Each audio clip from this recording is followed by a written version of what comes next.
Hello বন্ধুরা, Cisco packet tracer ধারাবাহিক video টিউটোরিয়ালের প্রথম পর্বে তোমাদের স্বাগতম। আমি তৌহিদ। সো প্রথম পর্বটি হলো পির টু পির কানেকশান। সো এই টিউটোরিয়ালের প্রথম পর্বে আমরা যা শিখব তা হলো প্যাকেট ট্রেসার কী, পি টু পির কানেকশান কী এবং প্যাকেট ট্রেসার ইউজ করে কীভাবে পি টু পির কানেকশানটি ইমপ্লিমেন্ট করা যায়। প্যাকেট ট্রেসার হচ্ছে একটি প্রোটোকল সিমুলেটর যেটি ডেনিস ফ্রেজো তার টিম নিয়ে সিসকো সিস্টেমে তৈরি করেছেন, আর যার উদ্দেশ্য হলো যেন আমরা ল্যাবে খুব সহজেই ট্রপোলজিগুলো তৈরি করতে পারি। পি টু পির কানেকশান। সো পি টু পির কানেকশানটি সহজভাবে বলতে গেলে, যদি দুইটি বা তার চেয়ে বেশি কম্পিউটার পরস্পরের সাথে একটি ইউনিভার্সাল সিরিয়াল বাস দ্বারা কানেক্টেড থাকে, অর্থাৎ তাদের মধ্যে একটি ডেডিকেটেড লিঙ্ক থাকে, তাদের মধ্যে কোনো সেপারেট সার্ভার কম্পিউটার না থাকে এবং তারা বোথ ওয়েতে ফাইল ট্রান্সফার করতে পারে, সেই ক্ষেত্রে সেই কানেকশানটিকে আমরা পি টু পির কানেকশান বলবো। সো চলো দেখে আসি কীভাবে প্যাকেট ট্রেসার ইউজ করে পি টু পির কানেকশানটি ইমপ্লিমেন্ট করা যায়।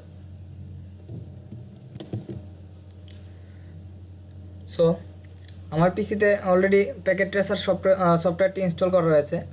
যদি তোমাদের এখানে ইনস্টল করা না থাকে সেক্ষেত্রে ডাউনলোড করে ইনস্টল করে নিতে পারো। সো আমাদের পি টু পির কানেকশান সেট আপ করার জন্য দুইটি পিসি লাগবে। সো আমরা দুইটাই এন ডিভাইস নিব। এখানে বাম পাশে নিচে কর্নারে কিছু অপশানস দেখতে পাচ্ছ রয়েছে। সো এখান থেকে আমরা দুইটি এন ডিভাইস সিলেক্ট করে নেব। সো দুইটি এন ডিভাইস নিলাম। তো এবার যেটি করতে হবে তা হলো তাদের মধ্যে কানেকশান সেট করার জন্য কানেকশান ওয়্যার লাগবে। সো কানেকশান ওয়্যার নেওয়ার জন্য কানেকশান নামে একটি অপশান রয়েছে এখানে। সো এটিতে ক্লিক করার পর বিভিন্ন ধরনের ওয়্যার দেখতে পাবে। সো তার মধ্যে থেকে আমরা যে ওয়্যারটি সিলেক্ট করব সেটি হচ্ছে কপার ক্রসওভার। সো এটি সিলেক্ট করার পর পিসি জিরোতে ক্লিক করলাম। করার পর দুইটি অপশান আছে এখানে, দুইটি পোর্ট।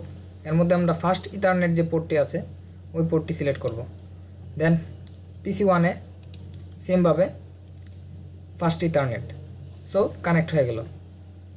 তো এখানে আমাদের দুইটি পিসি আমরা কপার ক্রসওভার তার দিয়ে কানেক্ট করেছি। সো এই কানেকশানটি আমরা চাইলে অটোমেটিকলি কানেক্ট করতে পারি। তো তার জন্য যা করতে হবে, প্রথমে তারটি রিমুভ করে নিই। সো কোনো কিছু এখান থেকে রিমুভ করার জন্য ডান পাশে এখানে কিছু টুলস আছে, এর মধ্যে ডিলিট যে টুলসটি আছে ওই টুলসটি ইউজ করা হয়। সো এই টুলসটি আমরা সিলেক্ট করে নিই।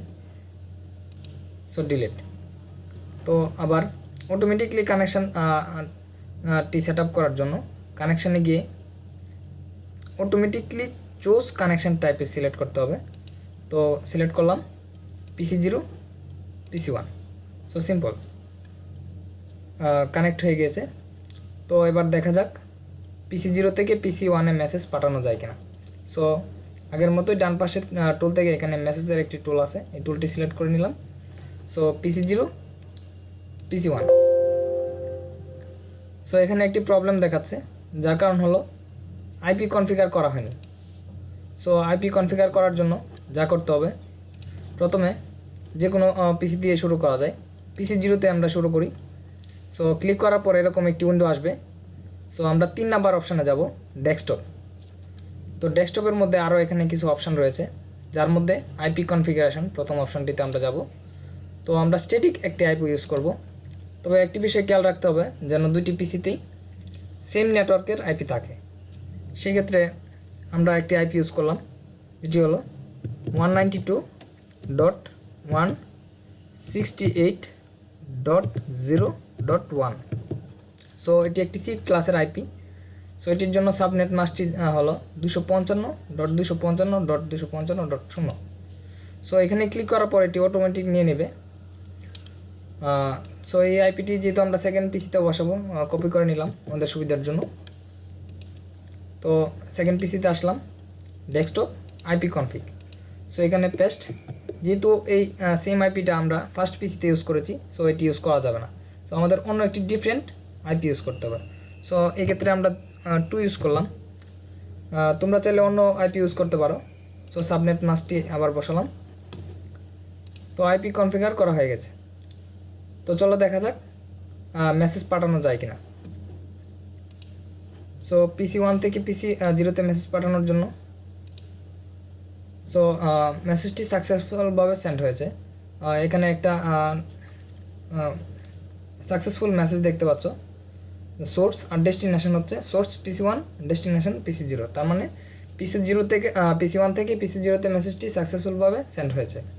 সো চলো দেখি PC0 থেকে PC1-এ মেসেজটি পাঠানো যায় কিনা। সো PC0 PC1, সো আবারও PC0 থেকে PC1-এ মেসেজটি সাকসেসফুলভাবে পাঠানো গিয়েছে। সো আজকের পর্বটি এই পর্যন্তই।